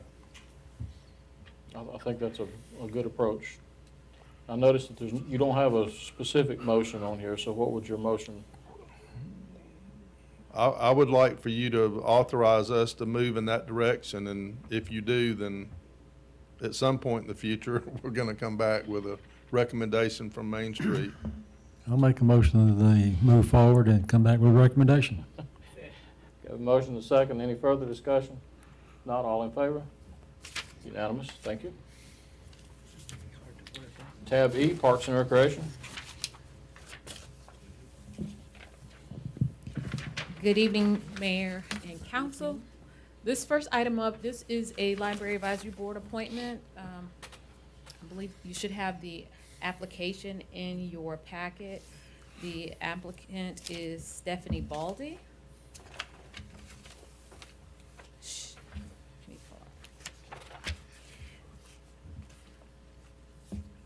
We've done a little bit of, the library staff did a little bit of recruiting on this one, and I actually think this particular applicant will probably provide a much-needed diversity based on her background. Because I don't think at this point in time we've ever really had anyone that's an author. So, yeah, a published author. Yes, so staff recommendation is approval. And again, I don't know if you have any other additional questions, but I just think it provides probably the much-needed diversity. She has been working with staff to make some programming recommendations over the last year. So I don't know if you have any additional questions. Not, do I hear a motion that we approve this appointment? So moved. Second. Have a motion and a second. All in favor? It is approved, so she will be at the next meeting, correct? She'll be at the next meeting or have some time scheduled Okay. for swearing in. Item number 2. This next item concerns the turf care and weed control services that the city has basically undertaken in most of the parks around the city. There's a list of the parks where these services have been going on. Attached, you will see the it's a comparison, if you will. We have been using True Green for some time. We also have a response from Peach State Turf Care. Staff is making a recommendation of Peach State Turf Care, as it relates to changing the service provider. The total on what was submitted for Peach State Turf Care, if you just kind of do a cross comparison on the second sheet where you can see where the responses are, it's certainly a total, it is a reduction. The total amount would be $19,992. Is there also a difference as far as them being local? I would imagine that makes some difference. I didn't actually look at the calculation, but I would take it into consideration that in their prices that they consider transportation costs. But Peach State Turf Care is out of Carrollton. I consider that local. Yeah, it's in Carroll County, yes. This is more, okay. let me just say this is more than a want, because there's probably a question out there, why is the city paying for pre-emergent, post-emergent, fertilization, all that kind of stuff? And a, you know, ball field is like a pool table, and the ball that's rolling across it is supposed to take a true roll. And when it doesn't take that true roll, it jumps up and hits a child in the mouth, and then suddenly you've got a problem. We have a problem. So it's not so much aesthetics as it is also a safety concern. So I just, you know, 36 years of recreation, I had to say that. I agree, and I only own a yard, and if you don't use post-emergent, pre-emergent, you're in trouble, you lose it.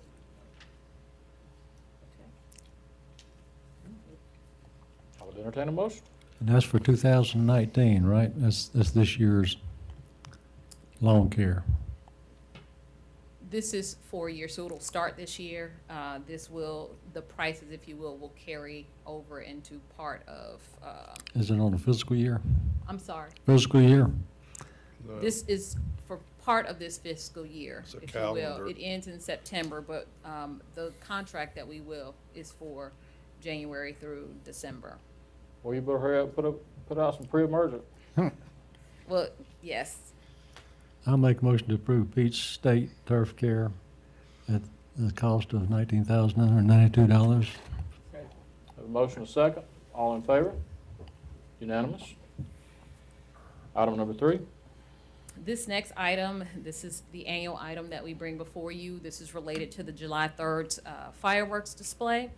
This is a recommendation for East Coast Pyrotechnics. You'll find the bid summary sheet. We put this bid out, and it closed actually on the 15th. We have used East Coast probably the last couple of years, so this is would be a continuation, if you will, in terms of the same service provider. And the recommendation is in the amount of $23,000 for East Coast Pyrotechnics. So they're gonna be bigger and better this year even? We're going to have that conversation with them about outdoing their previous performance. Be hard to beat last year. I don't know how you outdo Cristal. It's just excellent every year. It just really is. Unless you have input, because you used to do this.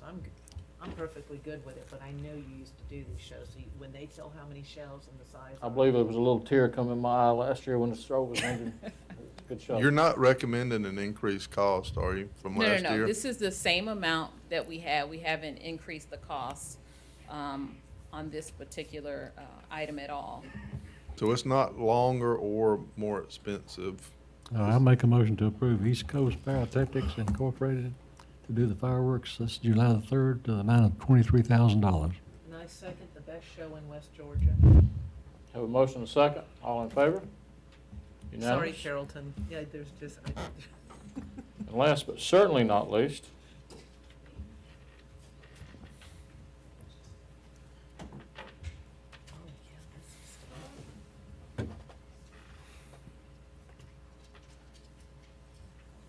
Mm-hmm, do. Come on, Wesley.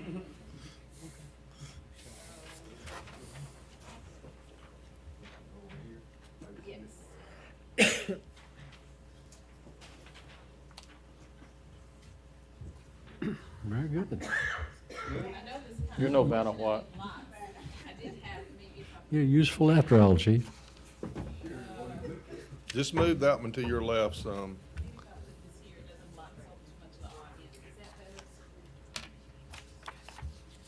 And please, for those of you that are dying to wonder what we're looking at right here, when we're finished, we'll leave these, Vicki will leave these where we can all inspect them after the meeting, which we're near the end. No.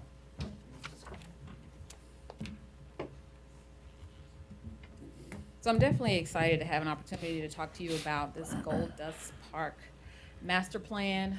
As you know, you guys have approved over the last, couple of years some planned improvements for Gold Dust Park. One of the things that you approved in the budget was for us to move forward with really putting together a conceptual site plan to make sure some of the improvements that were planned could actually fit on the site and work. So just to kind of, for those that may not be familiar, some of the improvements that were planned were the parking lot expansion. We have new playground equipment that's planned. Our current playground equipment is almost 30 years old. There's a splash pad, as well as the replacement of the outdoor concession stand, which is the original structure on the site. So it's certainly, my understanding, it's more than 35 years old. And it's not connected to sewer. It's currently on septic.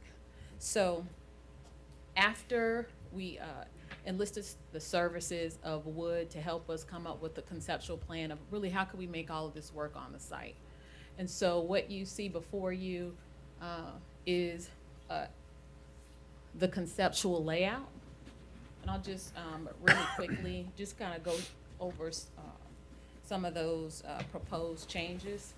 I'm going to start with just kind of coming up the driveway. The first thing that you'll notice is the splash pad that is located in the place where the playground would be currently located. So it introduces a splash pad, a pavilion, and you'll notice there are two little smaller structures that are in the center there. Those would be the addition of a family restroom as well as another pavilion. So it adds certainly a place where you're going to be adding new features where still families would be able to congregate, if you will, under the pavilion. But as far as a family restroom, it's a much needed addition with what we would expect in terms of a draw, the number of people that we will see at a new playground and at the splash pad. One of the things that's probably most important as we talk about adding, replacing the playground and adding the splash pad is parking. One thing that you'll notice if you ever come out to Gold Dust, specifically if it's when we're in the height of our season, so if it's spring or even in the fall, parking, really we don't have enough parking. When all of our activities are going on, you'll probably come in, you'll see people parked on the grass. And so what's important for us is that we need to make sure that when we're adding these new site features that we can accommodate additional parking. Right now we have an existing 239 spaces, and what is proposed, if you will be the addition of 117 parking spaces to create a total of 356. I'm going to point to this one, what will be on your left. You'll notice in that particular site plan, there's some areas that have some dashed lines on the plan. Those dashed lines represent where the parking currently exists. And if you'll notice, there are some additional spaces. What this site plan is proposing is to actually add the parking spaces and shift the ball field further to the left, if you will. It's probably like southwest. But with the addition of, with the relocation of the ball field, we hope to get an additional 115 spaces in there. You can see where they're highlighted green in this on this area that may be up on your screen right now. Shifting over in between what would be the two ball fields on the lower side, what's always existed in that particular area is, again, the old concession stand as the original structure on the property. We've had several challenges over the last couple of years, particularly with some backups. We kind of found out that it was on existing septic. So it's important for us to make sure that really all of the structures get connected to sewer. So in addition to rebuilding or replacing the concession stand, finding a way to connect it to sewer. So we looked at a couple of different options and what the consultant has really proposed is to get the right fall on the site would be to move it, and I don't know how well you can see it, it's still in this area that's located as green, and then look to connect to sewer under what would be the area of the new parking lot expansion. I think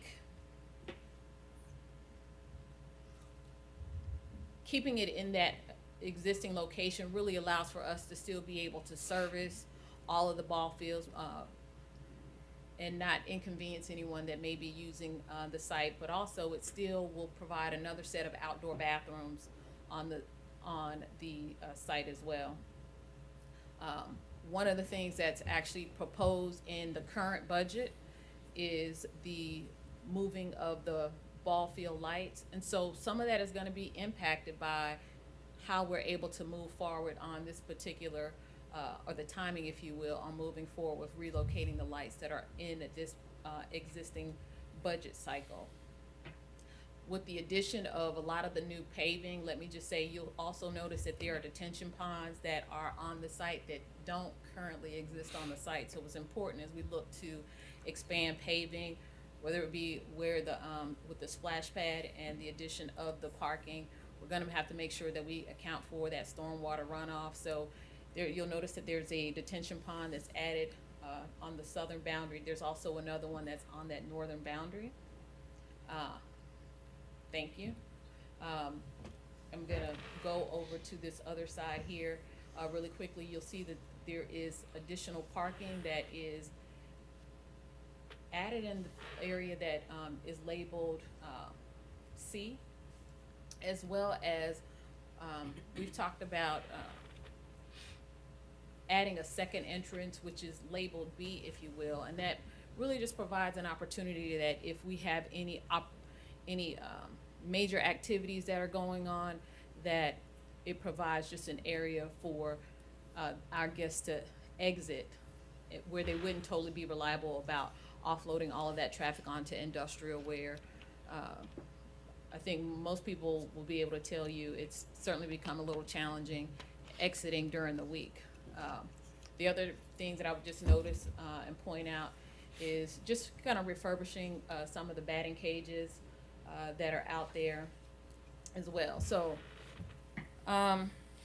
here's one of the things that I feel like we always hear, we get our most comments back on, you know, to what extent are we looking to really invest in Gold Dust? Because a lot of the park itself or the building itself is constructed in '91, but some of the other features on the site are certainly have been there since the early mid '80s. And so again, I think that this plan represents a good investment in Gold Dust Park, but specifically for us, you know, you probably heard is we've had quite a lot of conversation in our Recreation Advisory Committee. This really would be an investment that gets us to meeting some of the needs that haven't already been met. Again, the issues as relate to parking, we already have a parking shortage. And so I don't really see it being possible to add any other site features that wouldn't be able to accommodate the expanded parking. We just would not be able to do it with what is currently approved as far as capital projects for the site. When you look at specifically a lot of, and I put some of the numbers in there, the growth that has happened in recent years, even if you were to take a fraction of that, it would consume the parking that we have here. And so most of the growth that's coming to Villa Rica, even when you're looking at homes, they're probably starter families.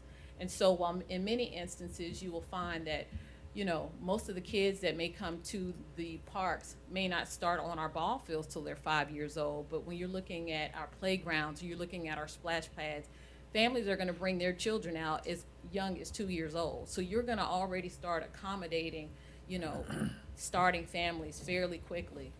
So, you know, it's important for us that we really be able to address the growth that we already have and that we're not necessarily able to accommodate with our parking shortages, if you will, but also thinking about where we need to go long-term and how we're gonna be able to accommodate that. So I put some numbers in there just so you could have a good understanding of, you know, where our, and it's just focused on single-family dwelling units, because you've certainly accommodated at least, you had 200 last year for the whole year of 2018.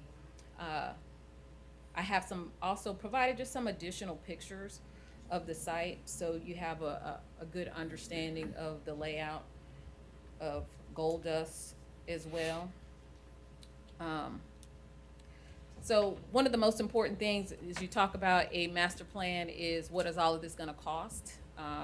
So I would have been remiss if we had not asked for some construction estimations on what a project like this current would consist of with all of the proposed improvements. And currently, what the consultant is estimating the number to be roughly $2,896,294.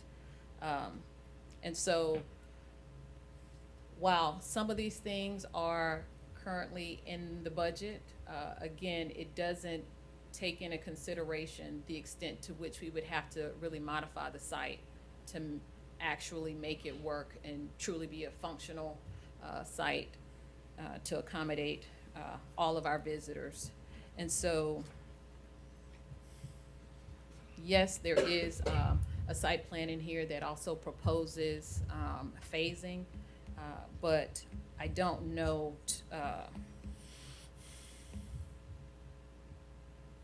I just would suggest that, you know, you take a look at that. But first and foremost, as it relates to phasing, really, if you have the area, if you can pull the one that's identified as Section A, again, adding the playground equipment and the splash pad that is programmed for next year's budget, wouldn't be able to do that, and again, make the site truly work unless the expanded parking is really already there. It would just put too much of a demand on the site. And again, we can't really accommodate a lot of the parking when we're really, you know, hitting on all cylinders in the spring and in the fall. So I'm gonna allow you. The parking needs to come first. The parking would absolutely need to come first. That's A, so that makes sense. That fits right in with that phasing we talked about. I'm sorry. With the phasing we talked about. I would add, because I'm sure, you know, some of the other questions, certainly all of this money is not in any way budgeted, but I would at least bring to your attention that, again, part of what I would certainly like to be able to hear is, number one, if you have any questions, but also what priorities, if at all, that you may have or recommend. I will tell you, we did, of course, you've heard some of the comments and feedback from the Recreation Advisory Committee. They were supportive of it. You know, I think one of the things that I also heard from them is, I think one of the recommendations, of course, was to add some covered seating over some of our stands, you know, for those that certainly may be out enjoying some of our activities in our parks. And as well, they wanted to know how this would fit into some of our other some of the other necessary improvements that need to happen in the parks as a whole. But I certainly would like to hear the comments or suggestions or feedback that you may have. Clarification, Vicki, you've got two displays, but it appears to me like they're identical except the one on the right's in color. Is that? They are identical. The only thing that makes this different, it highlights where the existing parking is, so you can see the extent to which you're shifting the ball field on this one. Okay, is the splash pad the thing in blue? Is that the splash pad? That is correct. So would it be correct? Oh, I'm sorry. Go ahead. Splash pad's not in blue. What is that area? That's tennis courts. Those are three Yeah. tennis courts. Well, there's one. They're existing. So when you come in the drive, the splash pad is the first orange thing on the left. Yeah, I and then don't the think it's- playground will get moved over and be in the trees. It's hard to see here if you don't already know, but we already know.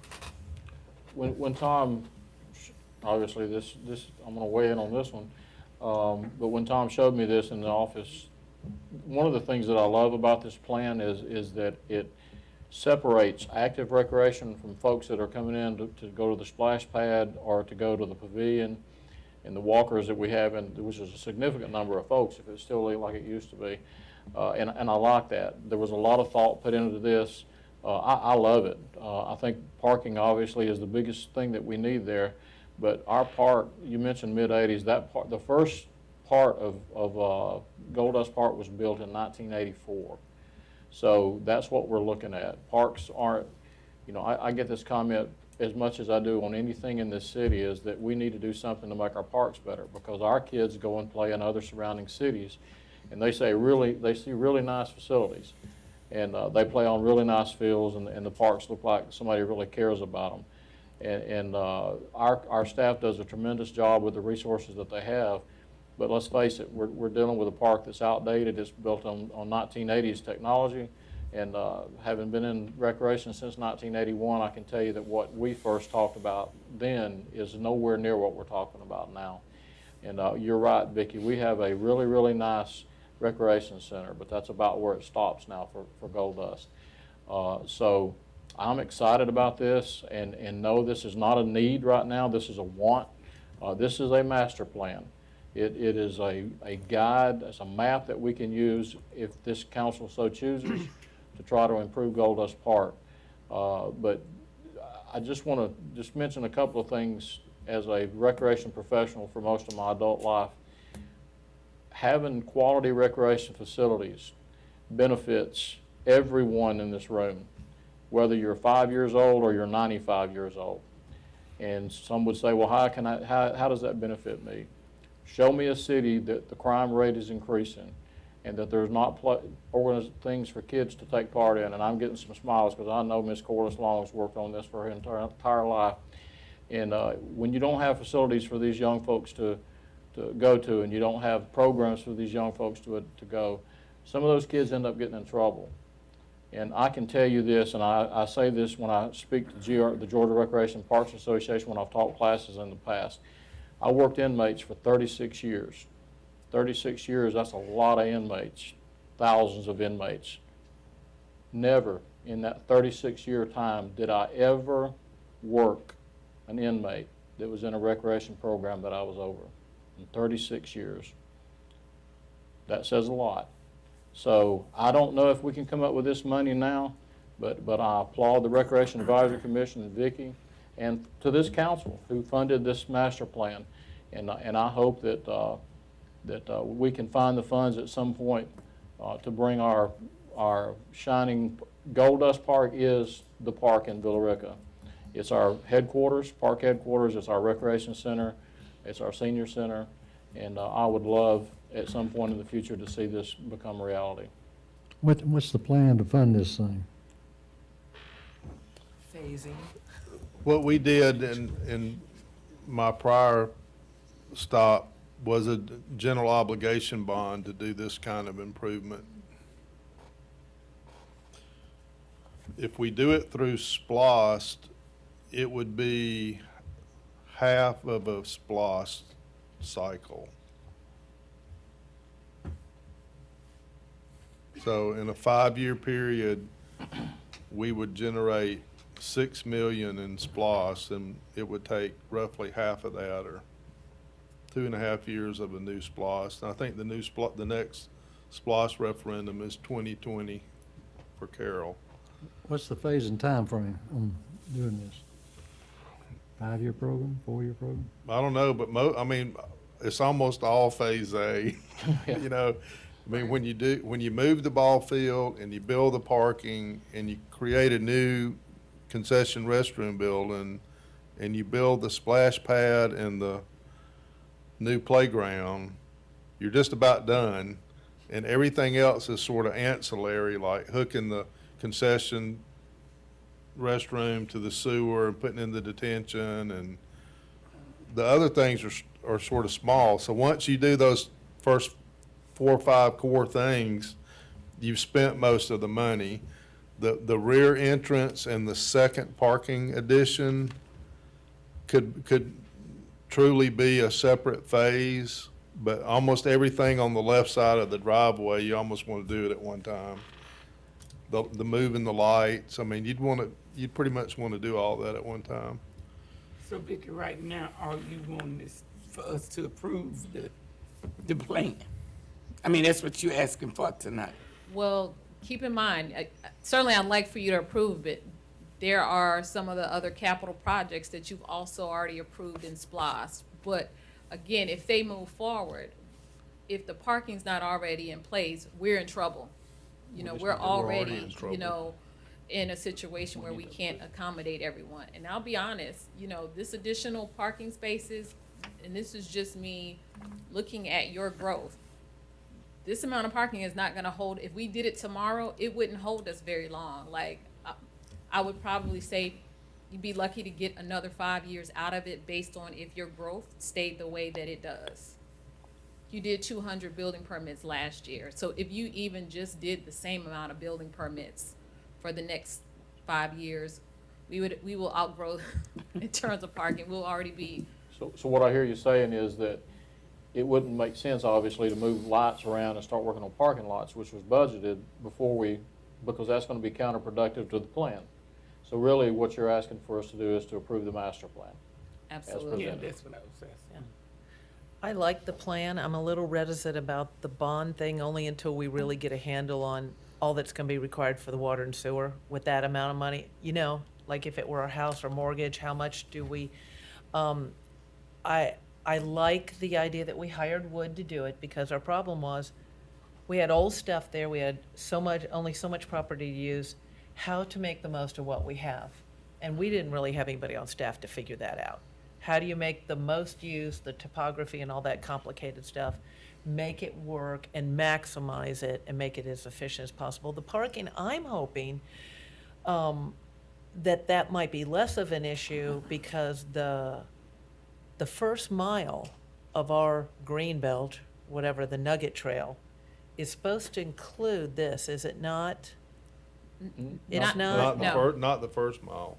It's, okay, so it's the soccer fields over to the library by Tanner there. That would be ideal. Okay, okay, all right, so nix that for now, but in the future as it goes, I mean, my hope is that everybody isn't driving everywhere. You can't get to this park without driving right now. You can't get, well, some of us risk our life and walk down the sides roads, but you can't. And the only other thing I would ask, and then I will be quiet, is that if we're gonna have a nice park over there, even the park now, it would be nice for people to see that it's there. So if you need somebody to aggravate GDOT or somehow not take no for an answer with, why can't we have a sign that shows that our park is there? I don't know if we need to make some cuts in the trees. The seniors over there, it accommodates all ages. It's good for the seniors, good for the little kids, good for the big kids. Parents can walk while their kids are playing ball and all kinds of stuff. So I would like to see us phase it in, and I'd like for people who live here to be able to find it. I It's can the give hardest you, thing to find in the city. I can give you an almost lost a good recreation director a long time ago. So when I came to work at Villa Rica in 2001, I realized that you couldn't even tell where the park was. So I took it upon myself to move the sign out closer to the road and about where the ditch starts right now, to tell you how close it was. And within about 3 months, all the businesses up and down Industrial Boulevard said, if the city can do it, we can do it. So guess what happened? We moved the sign back to off of the GDOT's right-of-way, which is extensive because it's an industrial boulevard. So that's where you, I mean, maybe somebody else can pull strings, but just understand that if it happens for us, the city, then every business owner up and down that road is gonna want the same thing. Maybe it's a wayfinding sign. Don't they have their signs to show the state park is that way? Their brown signs everywhere. Why can't we have a wayfinding sign? They ought to give us something. I can inquire. Don't surrender. I can inquire about the brown sign. Stick some of us on it, whoever we gotta talk to, you know. Don't we have somebody on the transportation committee that's a senator?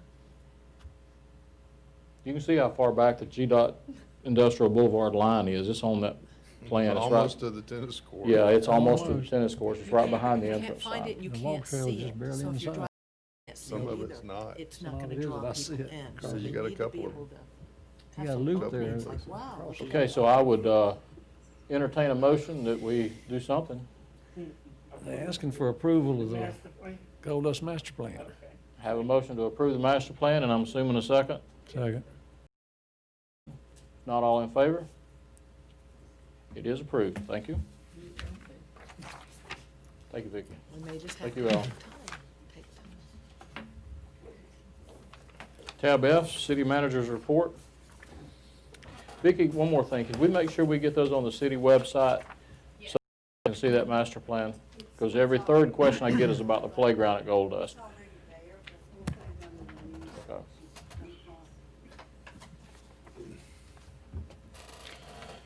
All right, one thing that Bobby has been working on is to acquire temporary construction easements for the intersection of 61 and Punkintown so that GDOT can build a mini roundabout. That is not going well. We're having some issues with a couple of landowners. So we'll keep you posted on that progress, but that has been a very slow and tedious endeavor so far. One of the things that you recently approved was security equipment for several of our facilities. Jim is working with the provider on that. We're also having an issue now, surprise, surprise. Now that we have a limit on bulk pickup, what has followed? Illegal dumping. So we are also taking a look with this same company at doing some trail cameras so that we can catch some of these folks and deal with them. Pine Mountain renovations continue. We're working on the inside of the museum. Approved a number of contracts for that. The home site work will get underway soon. Another thing that has changed out there that has helped is we have started getting 5 and sometimes 6 inmates a day from Douglas County, which is the case. We were getting 3 for a long time. So that's been a big help. On the personnel side, we continue to lose people. It's a competitive market. You know, what we did in the fall helped, but it certainly didn't make us immune from being poached. We've had one person recently tell us that they were moving to the east side of the state, so we're going to lose them. We've got another one taking a job with the GBI that we're losing. We've got another one getting ready to go to grad school that's going to be leaving us soon. So that competitive environment is only going to get worse as we go forward, especially police and the water treatment plant. Those are still the two critical areas. We switched dental and vision plan providers effective January 1, and that was horrible. It is just about cleaned up, but we are 2 months into the process. Stephanie's about lost her mind a couple of times on that one. We are continuing to wrestle with the 2 area hospitals, one here, one in Douglasville, about how they are handling discounts and balance billing and sending those accounts to collection. So that again is an area that Stephanie has to spend a lot of time on, working with our providers. It's nice to talk about the savings, but there is a cost, and that's the cost, is trying to get organizations so much bigger than us to cooperate and to do it in a timely manner. We just don't have the clout. We need additional organizations in this area to join us in the same partially self-funded mechanism so that we have more effective buying power is what it is. Well, several of you that went on the tour met a couple of our new folks. So we've made some new hires recently in the City Hall, big additions, Ron and Chris. The reorg that you approved in October is continuing to pay dividends. You don't get to see all the emails from Charlie, but Charlie sends me these ridiculous emails with photographs of, where they trim sides walks and cleaned out substations and gone out on the highway and gotten rid of, just overgrown foliage and stuff. It's been great. The guys are working better together than I would have ever guessed, and they did it almost from the beginning.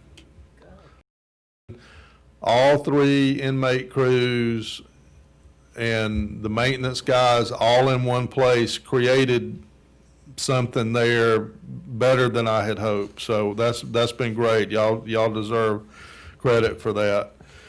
The police department has 3 vacancies now, but nobody at the academy, and I don't think I've said that since I've been here. It just felt like somebody was at the academy and we weren't really getting benefit out of them yet. We were waiting and waiting and waiting, but we've gotten everybody out of the academy.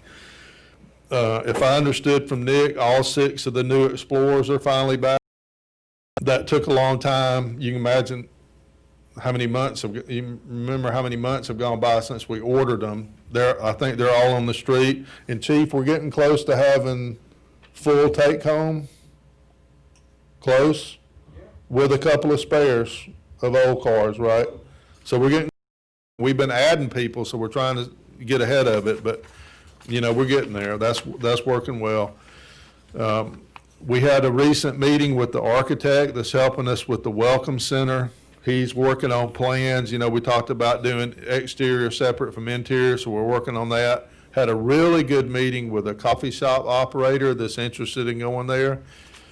And I'm also talking to somebody who's got an idea about how to do the parking there, because the parking at that site, man, it makes gold dust look like. Anyway, all right, so special election started yesterday, right, in Carrollton. So early voting special election started yesterday in Carrollton. Election day is the 19th, which is the Tuesday in between council meetings next month. Water projects, continuing to the water treatment plant, we're in engineering. So we're out of concept, we're in engineering. The Edge Road water line extension, we're in the same easement acquisition issue. The city attorneys had to get involved and help us with a couple of them.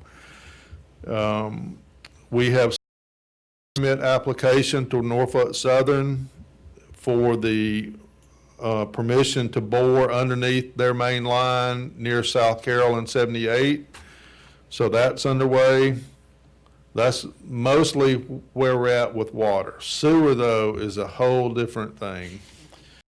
Brennan has finished the lift station analysis, and we started to prioritize the maintenance issues, and what we're trying to avoid is working on a lift station that we think is a candidate to be abandoned, because we are trying to determine if there's lift stations that we can get rid of.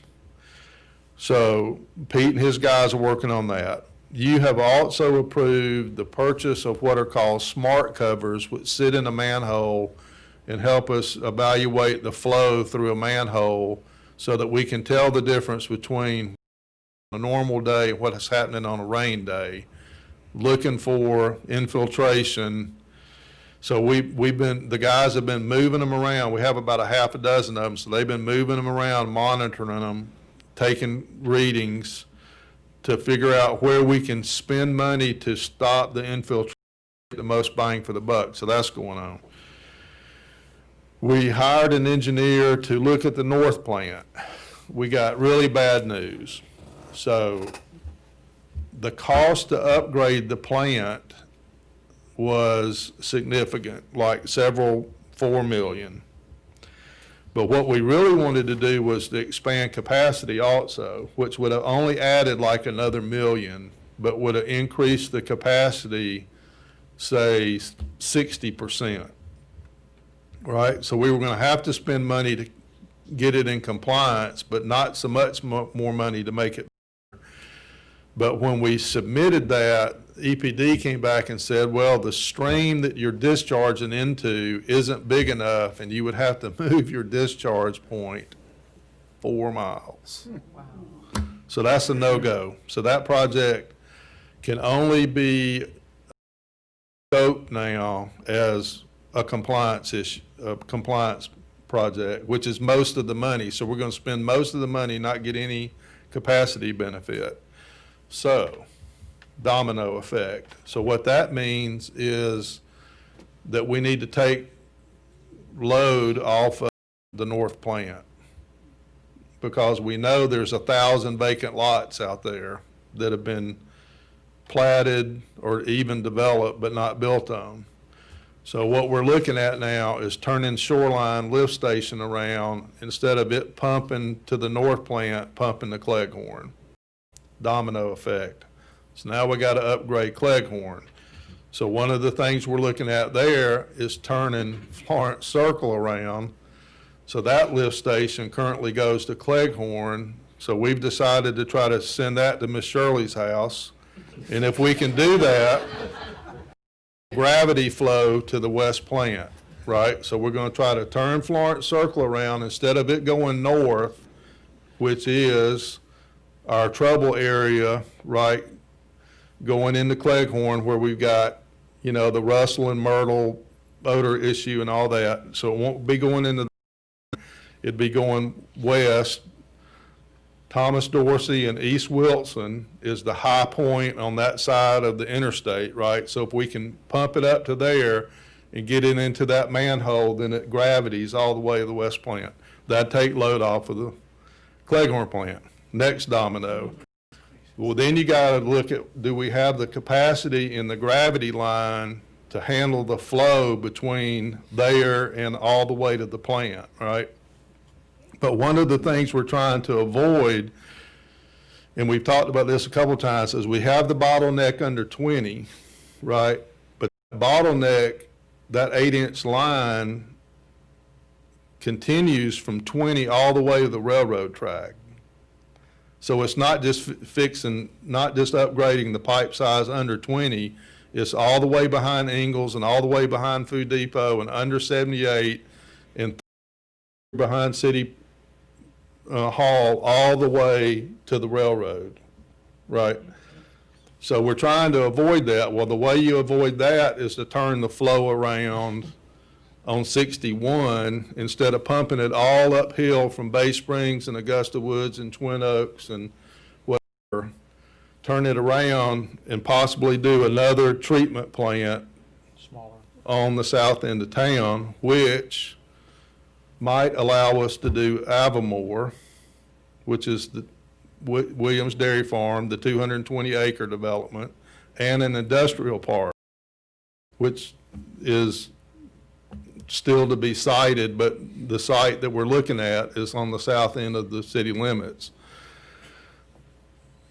Got all that? So it's all sort of hooked together. The problem with that site is the same issue with the north plant, is even if we can put on the very south end of town and send everything there, we can't discharge it anywhere nearby. There's not a creek big enough. So if the flow from the plant is more than 30% of the flow in the stream, then you can't do it. So you have to have just a small creek. You got to have almost a river. So we probably have to pump all the way to Little Tallapoosa, right, which makes the project more expensive. So that's where we are. If we can do all that, and we can avoid the cost of running or installing new pipe from 20 to the railroad, and we can turn around those lift stations and make them gravity feed down to a new plant, then we don't have to repair all of them, right? Because now we've got one in there in particular that's not up to speed, and they're in sequence. You know, one pumps to the next, pumps to the next. So we're trying to avoid as much of that as we can. All right, and then meetings. So I'm going to do this. So you've seen the master plan. I've recently went down and met with the POA at Fairfield, talked to them about the cost and benefit of annexation. And one of the things I learned, and one of my main interests, is we could not draw water out of the lake. right? There's an agreement that would prohibit that. So that deal's out for me as far as that part goes. I told you about the additional inmates from Douglas County. I've had a meeting with Dan McRae about our TADs and started getting educated by him. He's pretty much the granddaddy of development authorities in Georgia, so he's been a big help. We've had 2 meetings with Toronto, back to the Myrtle Russell odor issue. So those guys have done a lot of work and are making progress on their system. We've had a meeting with the contractor and the designer that's helping us with Mirror Lake Connector. We have another meeting with interested parties of that coming up. We recently had a meeting on the Dorsey Festival with Councilmember Marchman and one of her board members whose last name I can't remember, Eric. So we're working on that. We had a meeting with the Shriners about the 2019 Gold Rush Parade route. If you remember in the most recent parade, there was a period in there where about 5 minutes went by and nobody walked by, right? And so what to do about that, because we had the Shriners at the front and they all took off like they were on fire. And then you had groups that were walking that had strollers and children and older folks and all kind of things, and they were so slow in relation that it just didn't work. So we're talking to them about helping us. They're sort of like an organization, but it's really like a bunch of organizations that aren't really that related to each other. So like you can't really tell one person who has the authority to tell any of them what to do. So we're going to have Hunter out there with a gun or something. I'm not sure what we're going to do, but that didn't work well last year. We just had a really well-attended leadership luncheon with Steve Adams, which you probably read about. Ken put him on the front page that next issue. We just met with a guy from a group called Tourism Skills Group who's helping us. VB, we'll be bringing you something about that. Most of you went on the tour of the Walton properties. Very impressive facility, especially that first one. I got great feedback from just about everybody that went, so we're still pursuing that with them. They're working on, help me, Bobby, what's zoning something letter? What's the Walton letter we were doing today? Certification of zoning, so we're working on that. We've had the parcels combined by the Carroll County Tax Assessor's Office, so we're moving on that. We had a meeting with Paul Denard. So Paul is the pre-construction engineer for GDOT for District whatever another, 7, whatever Chamblee is, the Douglas side. So unbeknownst to us, GDOT project in Villa Rica. You ready for this? And the project is a roundabout at 78 and Connors Road at the end of East Montgomery, right below Charlie's shop. You got that? 78 and Connors, a roundabout. And one of the reasons that they're looking at it is East West Express is trying to build a truck lot there for their trailers, and GDOT isn't happy about that. Because if a truck is leaving the lot and turning right on the 8 and is basically sitting still in the right lane, when you come over the hill by the storage places, if you're, on your phone or not paying attention, you've got a chance to ride right into the back of a trailer without much warning. So they're trying to incorporate into this design as a safety feature. And then we've had 2 meetings since we talked about this, 2 public town hall meetings. One was last night. Villa Rica Housing Authority and Walton together, right, have had meetings at the library. I don't know what the attendance, did you hear what kind of attendance? I don't think we've had a big turnout, but they're having to, something they have to do for their application for the tax credits. So Walton's plugging along on their process while we're doing our stuff. So questions on any of that? That's going on. If we're to me, we need a motion to. Well, hang on, before you do that, I started out the meeting talking about our ladies' basketball team from Villarica High School, and I am proud to report that we won. No, we are in the final four in the state of Georgia, and I think the final score was 67-57? 67-47, so congratulations, we are VR. Now, go ahead, David. We need a motion to adjourn into executive session for the purpose of discussing pending or threatened litigation pursuant to the attorney-client privilege. I'll make that motion. A motion second, all in favor? We are in executive session. I will say, for the benefit of anybody, I do not anticipate any action being taken after we return to open meeting.